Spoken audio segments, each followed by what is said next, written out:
এখন মাগরিবের ফরজ নামাজের আগে 2 রাকাত সুন্নাত আছে কি নেই? 2 রাকাত সুন্নাত কিন্তু নেই। সুন্নাতে রাতেবা নেই, সুন্নাতে মুআক্কাদা নেই, মুস্তাহাব যেটা বাড়তি এটা আছে। কি আছে? বাড়তি আছে।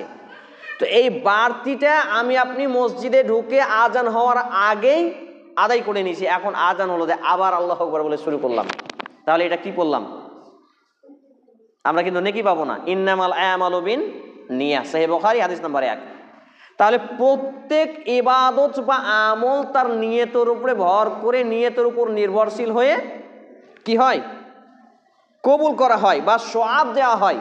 তাহলে আমি আর আপনি এটা এখন কিসের? মাগরিবের মসজিদে ঢুকে তাহিয়াতুল মসজিদ আমি আপনি পড়ে নিয়েছি। মাগরিবের পূর্বে আমরা যেটা পড়ি এটা হচ্ছে তাহিয়াতুল মসজিদ, মসজিদের হক। এবং এই সালাতটা সলফে সালেহিনগণ এইভাবে এর ব্যাখ্যা দিয়েছেন। আল্লাহ রাসূল সাল্লাল্লাহু আলাইহি সাল্লাম তিনি আদেশও করেননি, নিষেধও করেননি, মানে সমর্থন জানিয়েছেন। মানে এটা হচ্ছে সালাফদের, ওলামা ইকরামদের, আইম্মা ইকরামের এটা ব্যাখ্যা হচ্ছে যে এই সময়টাতে আমরা 2 রাকাত তাহিয়াতুল মসজিদ আদায় করব, এতে আমাদের নফলের ইবাদত হবে। নফল সুন্নাত মানে হচ্ছে বাড়তি, বেশি, বৃদ্ধিকরণ, এক্সট্রা। এরপর এই সময়টুকুতে আজান শোনার পরে মুসল্লিরা বাড়ি থেকে আসুক বা মসজিদে ওযু করুক, তারা জামাতে এসে শামিল হতে পারে।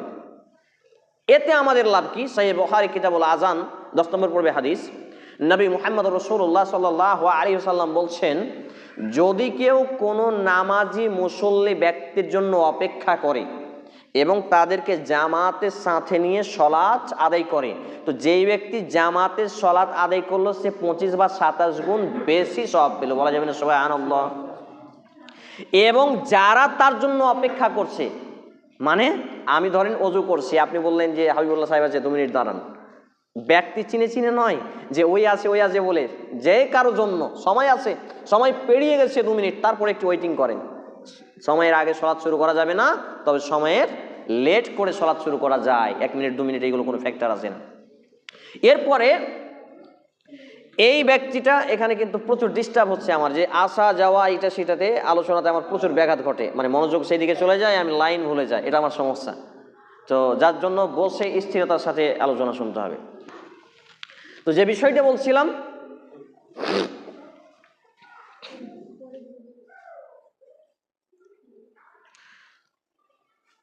যে যদি আমি অপেক্ষা করি,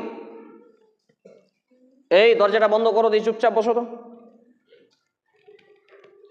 যদি আমি আপনি কারো জন্য অপেক্ষা করি, যার জন্য অপেক্ষা করব সে জামাতে শামিল হয়ে 25 বা 27 গুণ যে সওয়াব পাবে, যারা অপেক্ষা করবে তাদের আমল নামাতেও তার সমতুল্য নেকি লিখে দেওয়া হবে। বলি সুবহানাল্লাহ। কিন্তু কোন জনের নেকিতে কম বেশি করা হবে না, এটা হচ্ছে আল্লাহর দয়া। আল্লাহুস সামাদ। তাহলে কটা মাসলা জানতে পারলাম আমরা? মাথায় রাখতে থাকেন, প্রয়োজনে মোবাইলে ক্যামেরা হচ্ছে, পরে দেখে নেবেন ইউটিউবে গিয়ে। এবারে নিয়ত ছাড়া যে আমরা নামাজ পড়লাম এর কিন্তু কোনো নেকি পাবো না। একই রকম আসরের সময় আমি আপনি ঢুকলাম, আসরের পূর্বে অতিরিক্ত বাড়তি সলাত বা নামাজ 4 রাকাত পড়া যায়। কত? 4 রাকাত। কিন্তু আসরের পূর্বে কোনো সুন্নাতে রাতেবা নেই। মানে জান্নাতের যে এক্সট্রা একটা বেনিফিট মর্যাদা দেওয়া হয়েছে দিনে এবং রাতে 12 রাকাত সলাতের, ফরজ সলাতের আগে পাশে সুন্নাতগুলো নিয়ে, তার মধ্যে জোহরের পূর্বে 4, পরে 2 বা পরে 4, এবং আসরের পূর্বে পরে নেই, মাগরিবের পূর্বে নেই, পরে 2, তাহলে কত হলো?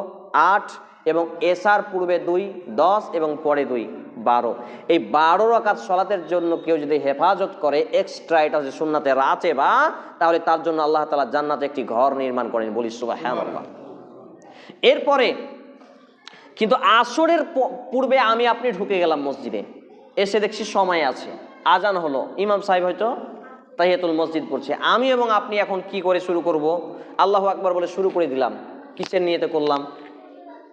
বোঝাতে পারছি না। এখানে তো সুন্নাত নেই। তাহিয়াতুল মসজিদ তো মসজিদে ঢোকার সাথে সাথে আমি অলরেডি আগেই এসেছি এবং তাহিয়াতুল মসজিদ পড়েছি, আবার আজান শুনে আমি পড়ছি। দুঃখের কথা কি বলবো জানেন? কদিন আগে একটা ইমাম সাহেবকে দেখলাম আজান দিলেন, উনি কিন্তু আমার সঙ্গে ঢুকেছেন আজানের আগে, আমার সঙ্গে ঢুকে আমিও তাহিয়াতুল মসজিদ পড়লাম, তিনিও পড়লেন, তাকে বললাম দিয়ে তাহিয়াতুল মসজিদ পড়ে তিনি আজান দিলেন, আসরের আজান দিয়ে আবার 2 রাকাত পড়ছেন। তাই আমি বললাম, হুজুর সাহেব আজান দিয়ে আপনি কিসের নামাজ পড়লেন? বলছে সুন্নাত। আমি সুন্নাতের দলিল কই? বোঝাতে পারলাম না। মানে আসরের পূর্বে তো আর সুন্নাত নেই, তাহলে এটা কিসের নামাজ পড়লাম? তো বলছে বেশি পড়লে ক্ষতি কি? বেশি পড়লে ক্ষতি নেই। আপনার জমির আইল এইটা, আপনি এক কোদল কেটে অন্য জমি যাবেন, পিঠের চামড়া তুলবে না জমিওয়ালা? তো আল্লাহ আমার এবং আপনার একটা আইল দিয়ে দিয়েছে ইসলামের, যে আল্লাহ যেটা বলেছে, আল্লাহ রসুল যেটা বলেছে, এক কোদল যদি আগে যাও তো পিঠের চামড়া তুলে দেবে ফেরেশতারা। বোঝাতে পারছি? এই হচ্ছে গল্প। মানে আগা পাশা করা যাবে না, কমা বেশি করা যাবে না, যা বলেছেন তাই। ধরেন রমজান মাসের সিয়াম হচ্ছে 29 বা 30টা, আরবি মাস 29 বা 30 হয়, 31 32 হয় না। আমি আপনি ময়া করে আল্লাহর উপরে দরদ দেখাচ্ছি যে আল্লাহ বেশি ভালোবাসবে, 33টা রাখলাম, হবে না? জি। মাগরিবের নামাজ 3 রাকাত, ইমাম সাহেব বলছে আমার তো গতকালকে সুন্নাত ছুটে গেছে, তো আজকে 5 রাকাত পড়িয়ে দিয়ে আদায় হবে না? তাহলে এই যদি না হয়, তাহলে এখানে এটা কি করে হয় বলেন? দলিলবিহীন কোনো ইবাদত নেই, সমস্ত কিছু হারাম।